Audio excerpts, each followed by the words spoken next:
Palm Beach, United States. October 26, 2025. It was 7:58 a.m. when news outlets interrupted their programming with live footage of former President Donald Trump's motorcade slowly moving down a palm-lined avenue. On the screen, commentators speculated about a closed-door meeting with tech advisors and entrepreneurs. Nothing, at first glance, seemed out of the ordinary, until, almost 2,000 kilometers away, a 5-year-old boy dropped his glass of milk, stared at the television and said in a voice too serious for his age, "He already knows. He knows what they hide from the Atlas. And they don't let him speak." The mother, Rachel, blinked in confusion. Liam, her son, was standing in the chair, motionless, breathing short, as if he were listening to something the rest couldn't hear. "Honey, who doesn't let him talk?" he asked, trying to smile. The boy did not take his eyes off the screen. "The ones in the blue cold," he murmured. "Those of the Free Eye Atlas." Atlas said as if it were a proper name, familiar. Rachel changed the channel. In all of them, the same live, aerial shots of Palm Beach, accelerated commentators, red headlines. Liam clenched his fists. They promised him it would be fast, but it wasn't. The door opened and he saw the eye. Rachel turned off the TV. The kitchen was silent except for the humming of the refrigerator. "Liam, who is he?" The boy seemed to come out of a trance, as if for a moment he had been someone else. She looked at her mother with glazed eyes and lowered her voice. "Trump. He knows that Atlas listened. He knows that what they hid was not a mistake." He put a hand to his chest. "It hurts when they speak too loudly." During the afternoon, Rachel tried to forget the incident. She put away dishes, put on a washing machine, called her husband from work to calm down. But at dusk, when the sun was no longer beating down on the window glass, he found Liam sitting on the floor of his room, surrounded by leaves and crayons. On each leaf, the same symbol repeated excessively, a circle crossed by 3 lines that converged in the center. The stroke was precise, almost adult. "No, no, no," Rachel said to herself. I had seen that emblem months ago, in an internet thread about an interstellar probe. Free Eye Atlas, the mission that, according to impossible theories, had not only looked outwards, but had returned a look from the inside. That night, Liam didn't sleep. At 3:33 o'clock, battery-powered toys vibrated in unison, and the hallway lights flickered with a bluish tint. Rachel ran into the room.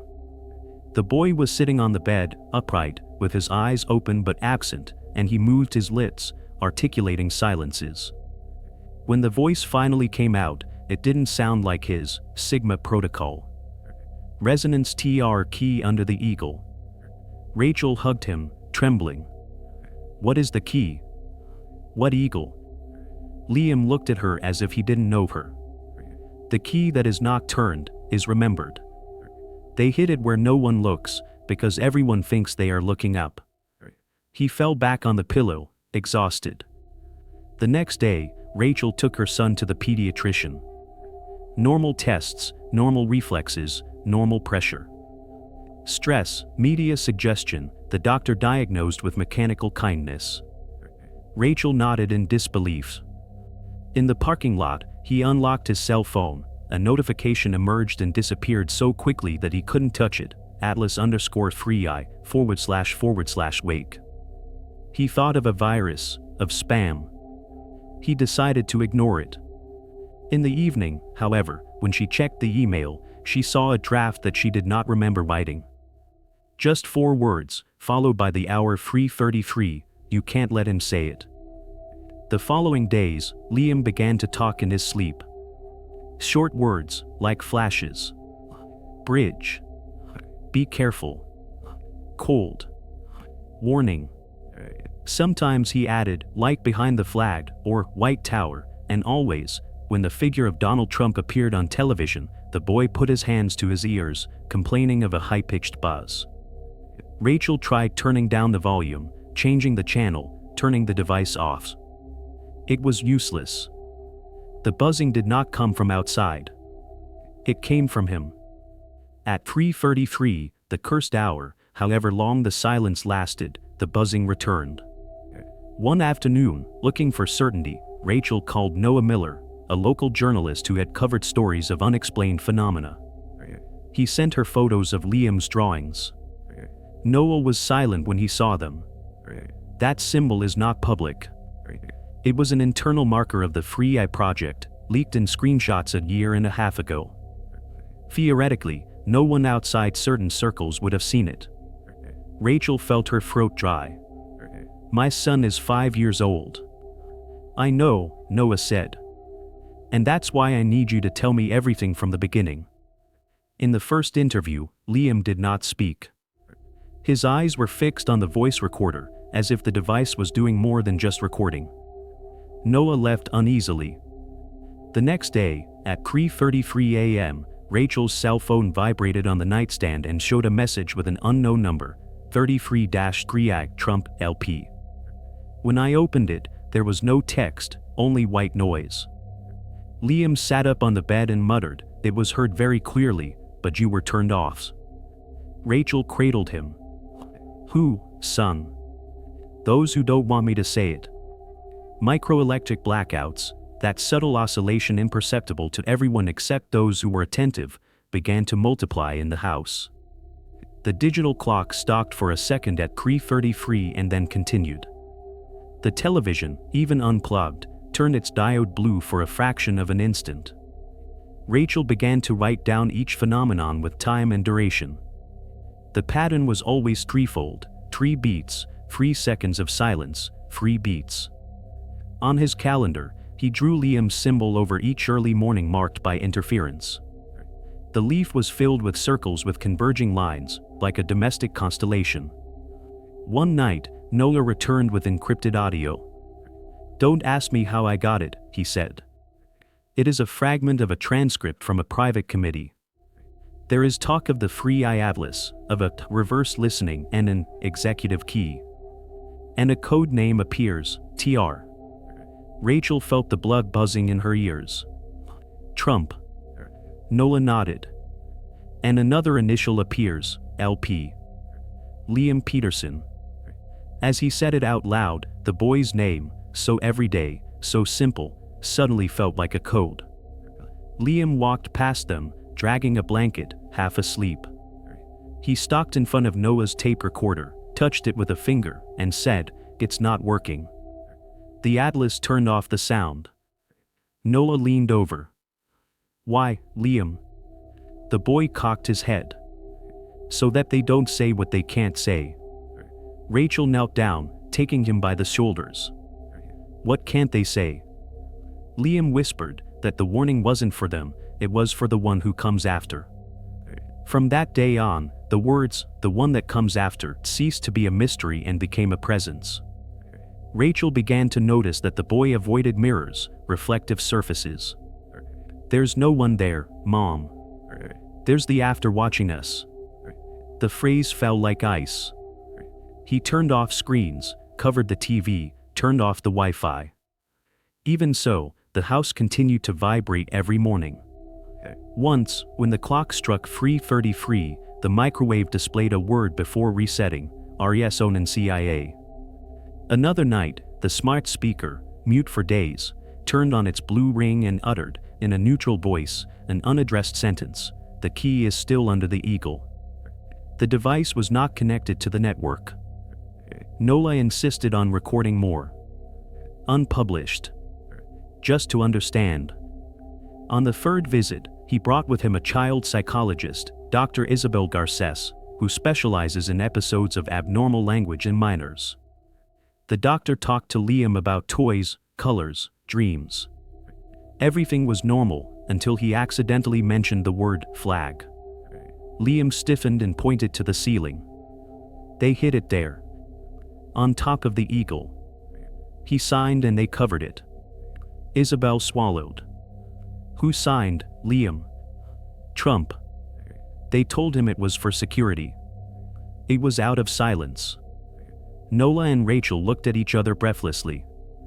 The doctor closed her notebook without writing. As the days progressed, the outside world began to seem to echo the house. Opinion shows hinted at undisclosed sensitive material about aerospace projects.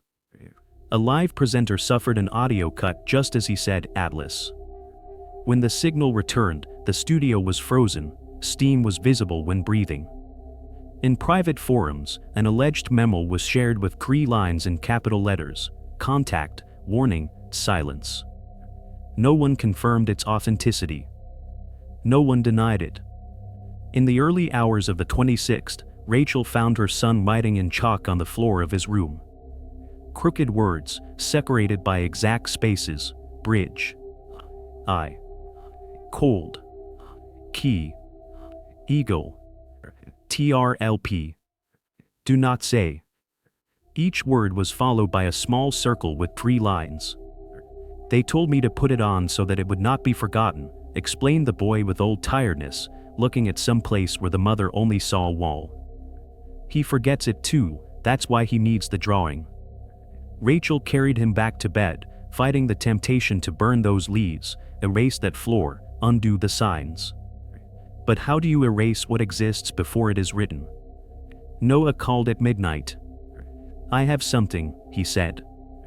A source assures me that there was a listening session in 2019 with an MRI device. The minutes say that TR was informed behind closed doors, that he asked to repeat the test and that the operator, identified as EM, suggested postponing. Rachel understood the initial and felt vertigo. Elon. Yes.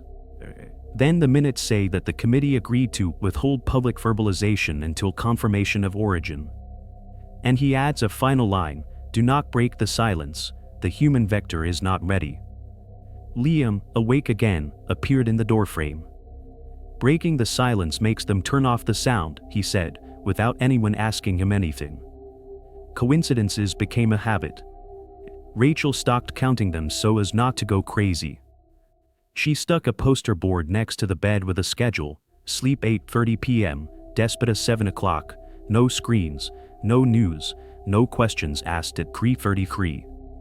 Nights with a ruler were the same as nights without a ruler. Toys vibrated, lights flickered, the symbol appeared again and again on objects that had no reason to display symbols. Someone on Noah's underground forum uploaded a short sequence, supposedly taken from a government monitor: 3 pulses of light, pause, 3 pulses, pause, and an almost inaudible voice trail: they don't want me to say it. The moderators deleted the video after 30 seconds. Diffuse copies remained, ghosts of a ghost. Dr. Garces returned with a proposal. No hypnosis. Only symbolic play. Let him say what he wants without pressure. He gave Liam a set of magnetized blocks. The boy built 3 towers joined by a ring. That's what Atlas looked like when he heard. What did you hear? The name of the one who comes after. Who is it? Liam looked at the dark window and didn't answer. She placed a tiny block under an eagle figure that the doctor hadn't even noticed on the lid of the box. There's the key. No one looks under the eagle. Isabel was speechless. Later, in his private report, which Noah saw fleetingly before it disappeared from his mail, he wrote, "The child describes a pattern with internal structure, not a delusion." The content verbalizes concepts of confidentiality and retention. The not telling operates as a clause, not as fear. That same day, Rachel received an anonymous call. A metallic voice, as if coming from a long tube, said, "Don't expose him. He just repeats what he was shown. No one should break the silence until the vector is confirmed." Rachel wanted to ask who was talking, but the call expired. Registration opened, private number, duration 33 seconds. That night, Liam woke up without screaming. He walked into the living room and stood in front of the unlit TV. Today he is going to try to say it, he murmured. But they'll turn off the sound again. Rachel didn't have the strength to ask who or what. He sat down next to him, on the floor. The silence between the two was a cold bridge. At 3:33, the diode on the TV turned blue. The house seemed to hold its breath. The buzzing rose just 1 degree, like a whisper in the ear. Liam squeezed his mother's hand. He let go. And without moving, he closed his eyes as if he were turning off a light inside and said with a peace that hurt, "It has already begun." The rest, Rachel thought, would have to be told elsewhere. Because the pieces were on the table, the symbol, the key under the eagle, the "don't say," the one that comes after, but no one was allowed to fit them together yet. Outside, Palm Beach was still waking up on the screens she no longer wanted to turn on. Inside, her son breathed with the triple cadence of a signal that no one would admit to understanding. And, for the first time since it all began, Rachel understood that the question was not whether Trump knew what the Free Eye Atlas hid, but how much longer they could prevent someone, him, his son, anyone, from saying it out loud. The dawn was not yet over. And the bridge, invisible, insistent, had just lit its first section. The weeks following Liam's strange awakening were a silent descent into the incomprehensible. Rachel was trying to maintain a fragile normality, but everything in the house seemed to have become an echo of the Free Eye Atlas. The air smelled different. The devices turned on by themselves at precise times. And every morning, at 3:33, a cold current passed through the walls like an invisible sigh. One Friday night, while sleeping on the couch, Rachel was awakened by a faint humming sound on the off TV. In the darkness, a blue line crossed the screen, followed by 3 rhythmic flashes. For a few seconds a diffuse figure appeared, a light-haired, corpulent man, with a recognizable silhouette even amid interference. It was Trump. He moved his lips, but no sound could be heard. Then, an electronic voice, neither male nor female, emerged from the static. "The key is still under the eagle. Silence is the warning." Rachel screamed, threw the remote control away, and the device went black again. The next day, Noah Miller returned with a sealed manila envelope. Inside were 3 printed photographs, declassified documents with the heading NASA/Project Free Eye Atlas, Anomalous Communication 2020. In the bottom corner of one of the sheets, Rachel read something that took her breath away: intercepted conversation between POTUS and technical advisor. Topic: Protocol of silence after non-terrestrial resonance. The date coincided with a secret trip by Trump to Cape Canaveral. Noah was pale. "This shouldn't exist," he said quietly. "But it's authentic. The reference number is real. And there's a final handwritten line, wait for confirmation from LP." Rachel took a few seconds to understand. LP? Liam Peterson. The journalist nodded. "Your child's name is on a federal document 3 years before he or she was born." For hours, Rachel looked at the photos over and over again. The symbol of the Free Eye Atlas appeared in a header, identical to the one Liam drew on the walls. On the 3rd sheet, there was a technical outline with 3 concentric circles and a note: experimental cognitive bridge. Organic transmitter in development. No one could explain what it meant. That same afternoon, when the sky turned metallic gray, Liam asked to go to the garden. He sat down on the wet grass and began to trace figures with a twig. "What are you doing, love?" asked her mother. "I'm answering them," he said without looking up. Rachel watched him draw lines that came together in a spiral pattern. To whom? To those who look from the inside. They say he has already spoken, but they did not listen to him. Rachel videotaped the scene. When he played it back later, he discovered something impossible: a whispering voice behind the sound of the wind. It said in English, "You broke the bridge too soon." Noah took the recording to a sound technician. The spectrogram showed that the voice was not coming from the environment, but from a residual frequency within the microphone. "There is no way that this could have been recorded without an internal source," explained the technician. "It's as if the recorder itself remembered something." News of the case began to circulate on internet forums. "Iowa boy linked to Atlas Free Eye probe," the conspiracy blogs headlined. The videos reached millions of views before being deleted. Each post was followed by the same anonymous comment: "You shouldn't let him say it. The vector is not ready." That phrase, "the vector is not ready," became the mantra of those investigating the phenomenon. In scientific terms, human vector was the name NASA had used to describe a possible biological receiver of intelligence signals. No one believed that it was more than a theoretical concept until the boy began to show it. During a session with Dr. Isabel Garces, Liam took a pencil and drew a map of the world. Then he scored 3 points: Washington, D.C., Mar-a-Lago, and an undefined point in the Atlantic Ocean. "That's where the word came in," he said. "They spoke to him from the water, not from the sky." The doctor asked him to explain, and Liam replied, "The free eye atlas didn't go outwards. Fell. He sank." But he kept listening. When Isabel later reviewed the mission data, she discovered a forgotten report. During its last transmission, the Atlas III had sent a signal that was interpreted as a technical failure, just before losing contact, over the North Atlantic. Rachel began to have disturbing dreams. In them he saw a white room, an oval table, and a group of men in dark suits watching screens with luminous symbols. Among them, he recognized Trump. Behind him, a faceless child whispered something in his ear. When he woke up, his phone showed a textless notification with the time 3:33. On November 15th, Noah traveled to Washington in search of answers. He never made it to his hotel. The car was found empty on a back road, the engine still hot, the radio emitting static. On the GPS screen appeared a single word: echo. When Rachel got the news, Liam didn't seem surprised. "They told him not to go near the eagle," he murmured. But he did it anyway. He asked what the eagle meant, and he answered, "The one who guards silence." That night, the symbol was engraved on the door of his house, as if someone had drawn it with an invisible heat source. Rachel wanted to call the police, but the phone had no signal. When it finally worked, he could only dial the emergency number and hear slow breathing on the other end. Then a metallic voice said, "Don't interrupt the MRI." From that moment on, everything changed.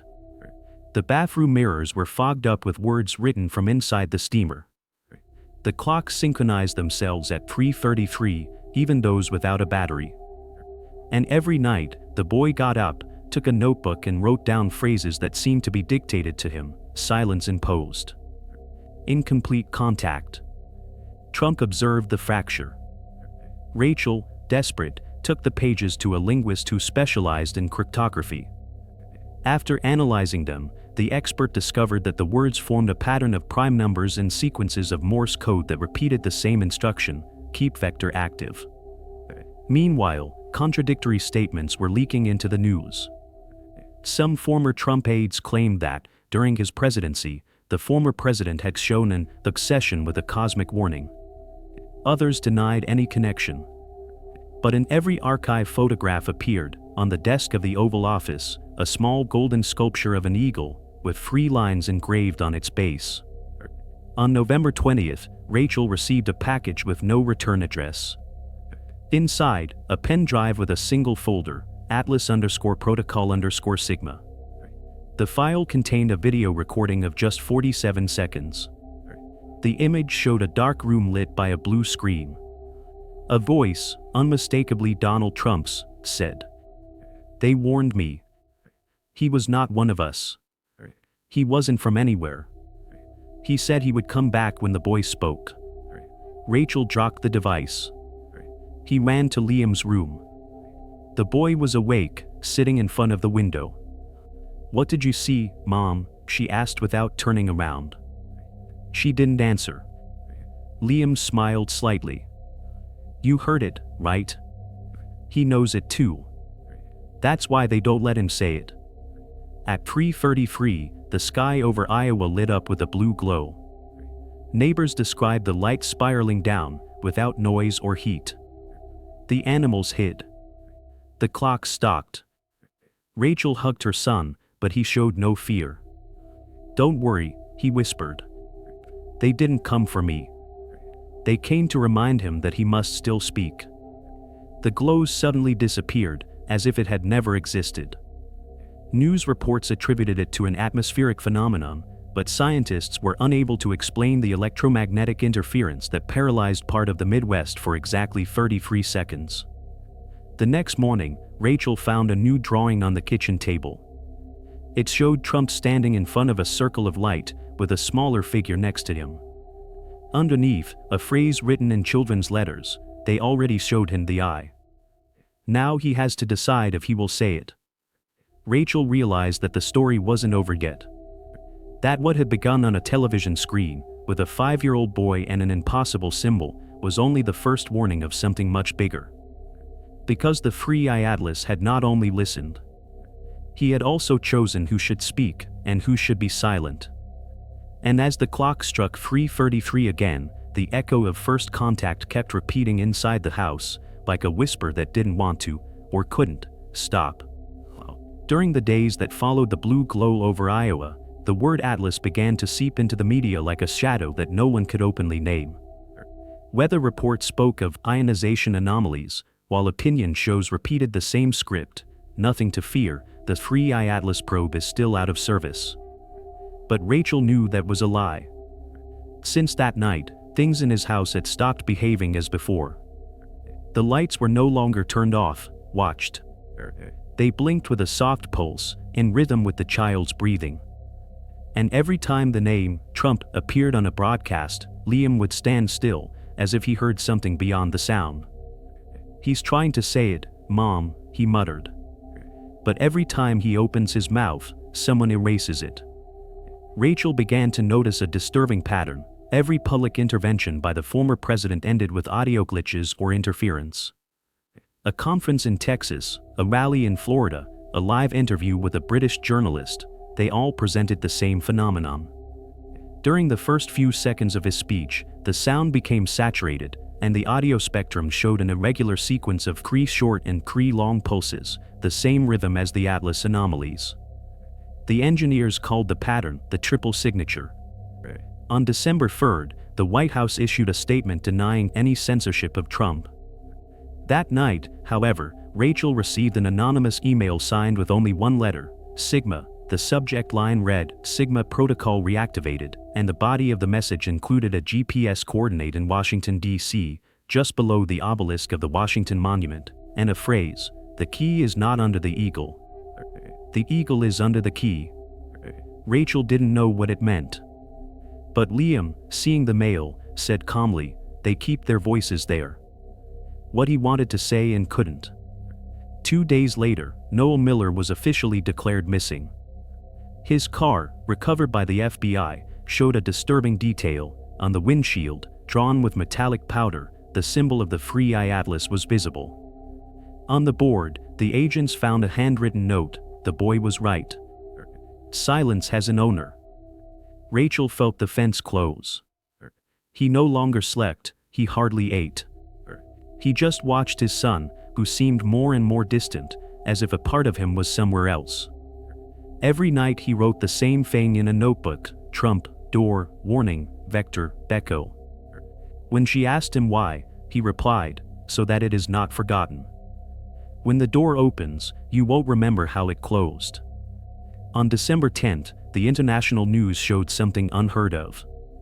During a rally in North Carolina, Trump had attempted to deliver a speech of national reconciliation.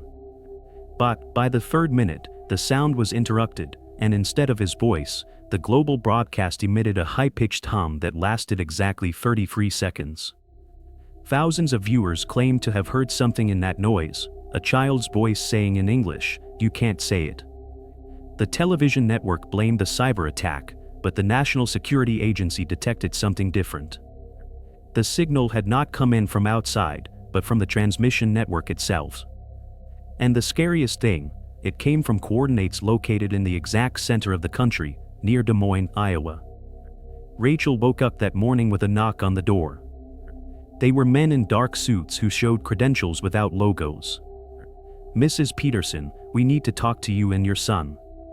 They did not have time to refuse. Within minutes, the family was moved to an underground facility in Nevada.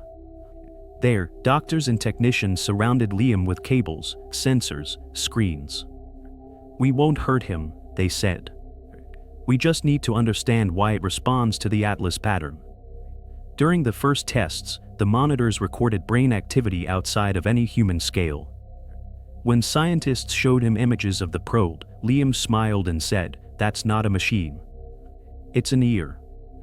Listen from the other side." In another session, he was shown a portrait of Donald Trump. The boy remained silent, then looked up and uttered a phrase that left everyone present cold. "It is no longer him who speaks. Silence is using it."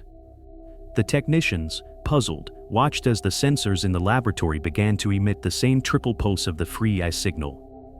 Free, pause, free, pause. Dr. Garces, present in the room, noted that the child's heart rate was synchronized with that of the complex's electromagnetic generator. And just as one of the engineers tried to shut down the system, the lights went out. The blackout lasted 33 seconds. When he returned, the screens showed a static image, Trump's face, but distorted, with a line of light crossing his eyes. Underneath, in white text, was a message: "The human vector is ready." After that incident, the lab was sealed. The guards were ordered not to approach the north wing, where Liam was being held. However, one of them, a man named Harris, later confessed that he had heard voices through the ventilation system. They seemed to talk to each other. One was childish. The other, unmistakably adult. Disgust. One said, "Don't say it." The other would reply, "I must." Rachel, secluded in another room, asked to see her son. No one answered. They told him that the tests would continue until it was determined whether the phenomenon was biological or induced. But what no one expected was that the signal would be replicated outside the lab. On December 14, military radars detected an electromagnetic transmission coming out of the subsoil. It wasn't radio, or microwaves, or interference. It was a fractal encoding that, when decoded, showed the image of the free line symbol. The servers crashed, and for an instant, the global television broadcast was interrupted to display a text: "Contact resumed." That night, Elon Musk posted a message on his social network X. Some warnings cannot be erased.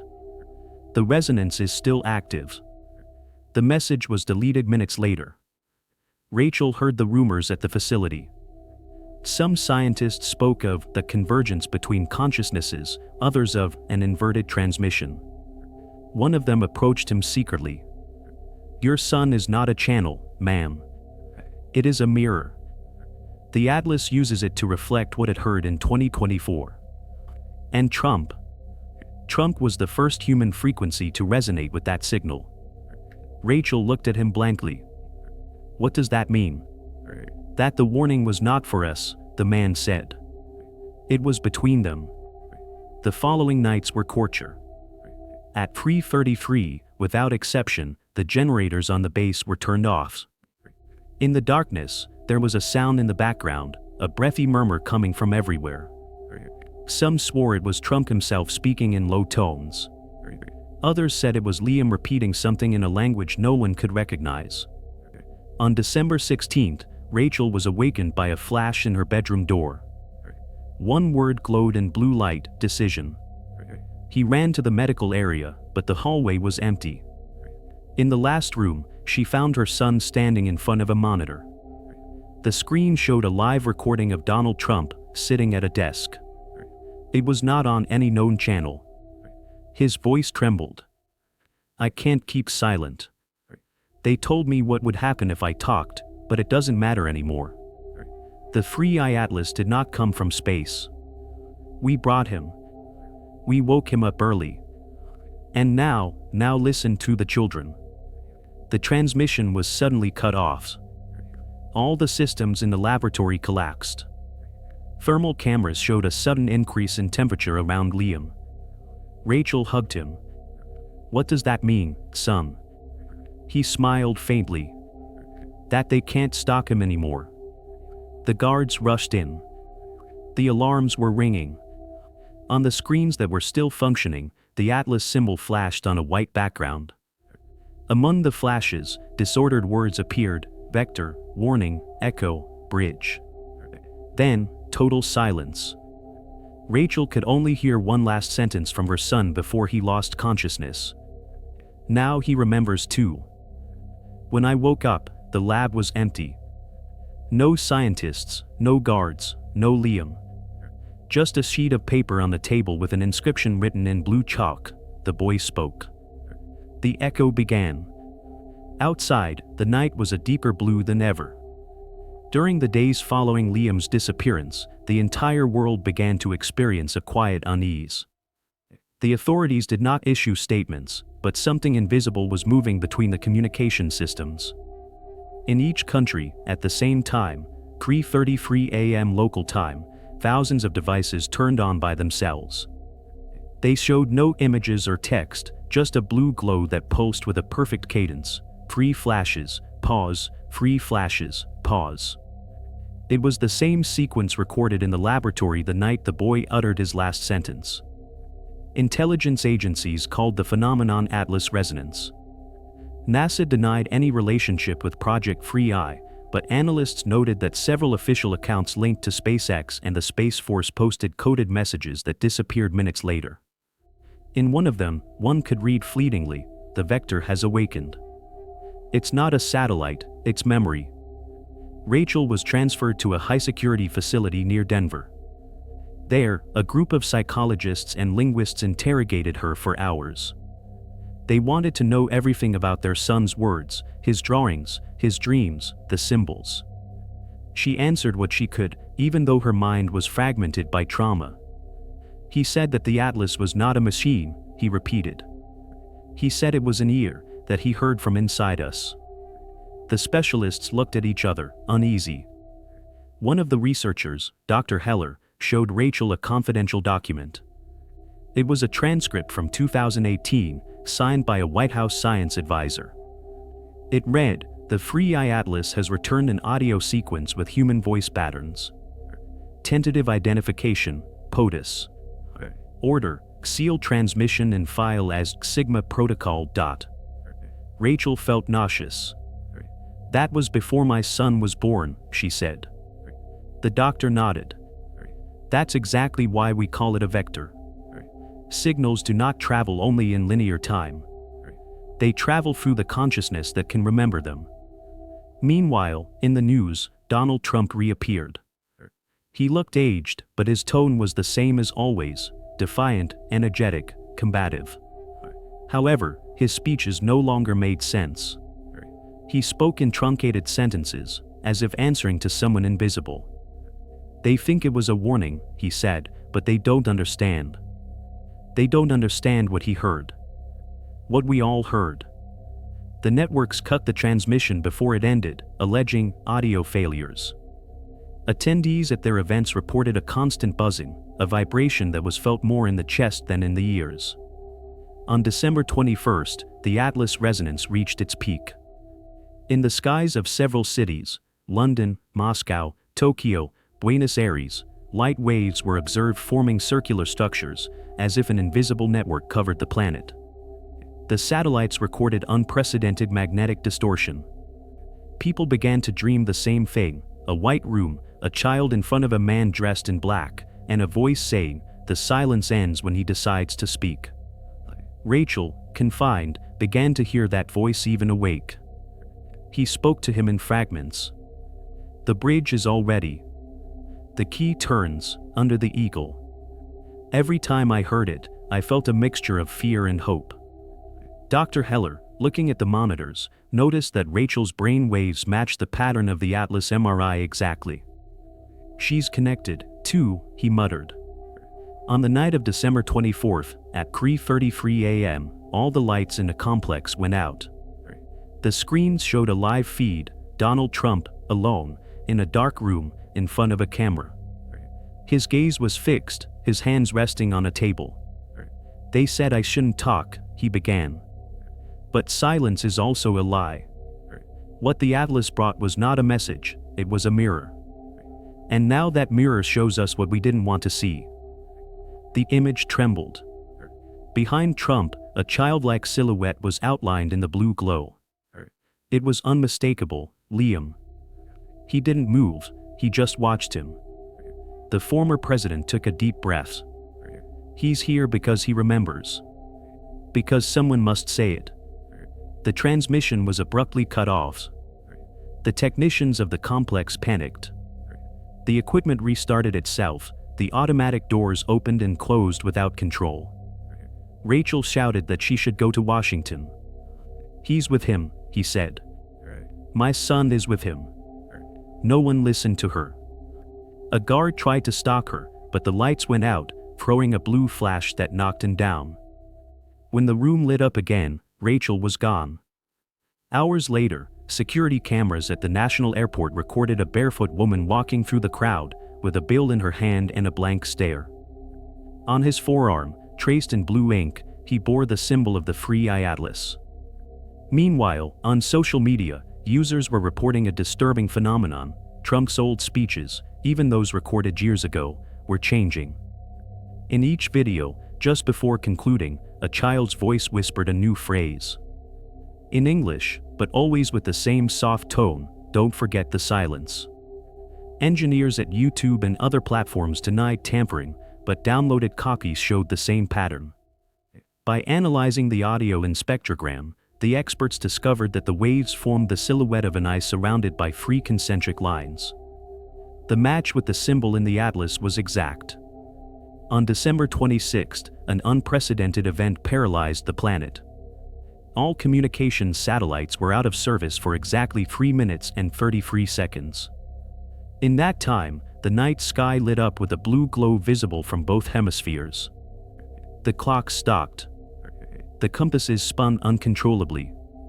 And on every screen lit, from phones to electronic signs, the same phrase appeared, the warning was delivered. Governments were silent. No spokesman, no communique. Only rumors, that the Free Eye Atlas was not dead, that it had been reactivated, and that its signal did not come from space, but from the Earth itself. Rachel arrived in Washington on December 27th. The city was under a strange partial blackout, however, the streets were still filled with flickering lights, as if the glow was coming from inside the buildings. In front of the Washington Monument, he found the point marked in the mail from weeks ago. On the ground, covered in frost, was a metal circle with 3 grooves. Rachel knelt down. "Liam, are you here?" he whispered. The air vibrated. Suddenly, a voice emerged behind her. "He's here, Mrs. Peterson." It was Dr. Heller, who had followed his trail. But not like before. The atlas needed a human vector to anchor the signal. And he was the first. Rachel stood up trembling. What did they do to him? Heller shook his head. Nothing. He chose. In the distance, the sky began to open with a blue hue, as if the dawn had been confused in color. Among the clouds, a circular shape briefly appeared. It wasn't a ship, it wasn't a meteor. It was an eye. An eye of light that watched in silence.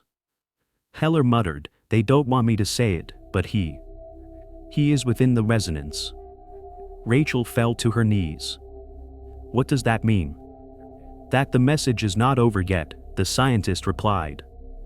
Suddenly, the city's loudspeakers, sirens, radios, security loudspeakers, began to emit the same buzz, 3 short pulses, 3 long, 3 short. Then a deep voice, Trump's, echoed over the Washington sky, "The bridge is built." Rachel looked up. In the glow, she thought she saw the silhouette of her son standing on the obelisk, bathed in light. His face showed no fear. Just a strange, almost divine calm. The blue echo spread to the horizon. Cameras captured the scene for seconds before all transmissions were cut off simultaneously. In classified archives, that moment was named the awakening of the human vector. And the whole world held its breath, waiting for the next word. The year ended shrouded in an unnatural silence. For days, the sky had not shown stars. Just a constant blue glow that seemed to beat to the rhythm of the human heart. The streets were empty, official broadcasts suspended. In hospitals, the clocks had stopped at the same time, 3:33 a.m. Rachel Peterson walked alone on the National Mall, her coat soaking wet and footsteps echoing among muffled monuments. No one knew how he had survived the electromagnetic storm that followed the Cavector awakening. But there she was, guided by a certainty she couldn't explain. In his pocket he kept his son's notebook, the last one he had filled before he disappeared. On the last page, written in perfect handwriting, there was only one sentence. "When the eye closes, the bridge will speak." In front of the Washington Monument, the air vibrated as if it contained electricity. The ground shook with a soft, almost musical frequency. Suddenly, a familiar voice echoed in the distance. It was unmistakable, Donald Trump. They said I shouldn't talk, but the silence ended. Rachel turned around, looking for the source of the sound. The voice was not coming from a loudspeaker. It came from the air. It came from everywhere. For years they hid the message of the Free Eye Atlas. They said it was a probe, a failure, a meaningless echo. But no. It was a warning, and a promise. It did not come from space. It came from us. Of what we were. Of what we still are. The sky was torn in a line of light that crossed the horizon. Thousands of people, all over the world, woke up at the same time, uttering the same words, "The silence is over." Rachel felt a burning sensation on her skin. From his arms came threads of light that ascended to the sky. They were not flames. They were symbols. Circles. Lines. The same geometry of the atlas. A few meters away, the figure of a child appeared in the midst of the glare. His hair was disheveled, his eyes shining. "Liam." "Mom," he said in a voice that wasn't entirely his own, but thousands of voices at once. "I'm not alone anymore. The bridge is complete." Rachel fell to her knees, crying. "What did they do with you?" The boy smiled tenderly. "Nothing that we have not all done. The atlas wasn't a machine, Mom.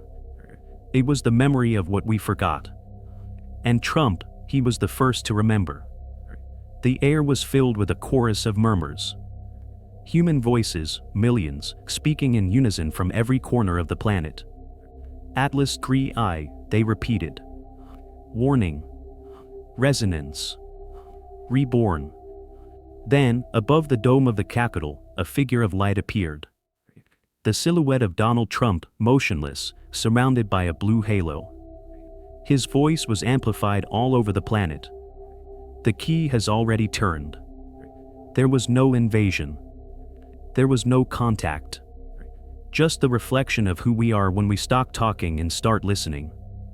They never came from outside. They were inside us all along." The Free Eye Atlas was a human voice, projected on the other side of time. And now, the echo is back. Thousands of lit screens around the world began to reproduce the same image, the symbol of the Free Eye Atlas slowly rotating on a white background. And underneath, a flashing text. "Project completed, active human vector." Rachel hugged her son. He looked up at the sky with absolute calmness. "Now you understand," he whispered. "That's why they didn't want me to talk. Because it wasn't a secret, it was a choice." The glow increased until it became blinding. For 33 seconds, the whole of humanity was suspended in perfect silence. And in that silence, each person felt the same thing, an inner voice that belonged to no one, but that spoke with the certainty of all.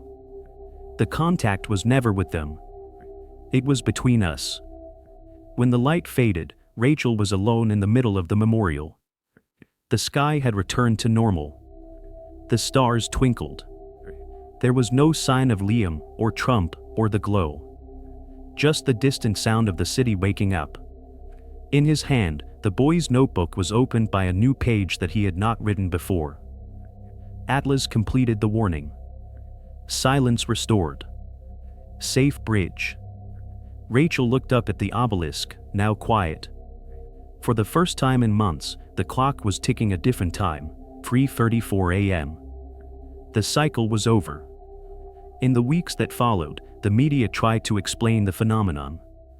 They spoke of auroras, of electrical failures, of collective hysteria. But those who had seen it knew it was something else.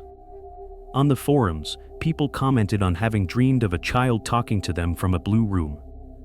In dreams, he always said the same thing: the eye is still looking, but it no longer needs to see. Rachel left town. No one saw her again. Some claimed that he had joined a group of former NASA engineers to investigate the remnants of the Atlas signal. Others claimed that he had gone into the Nevada desert, where sometimes, at 3:33, a blue glow could still be seen on the horizon. An anonymous journalist wrote in a final chronicle, "We don't know what the Free Eye Atlas was.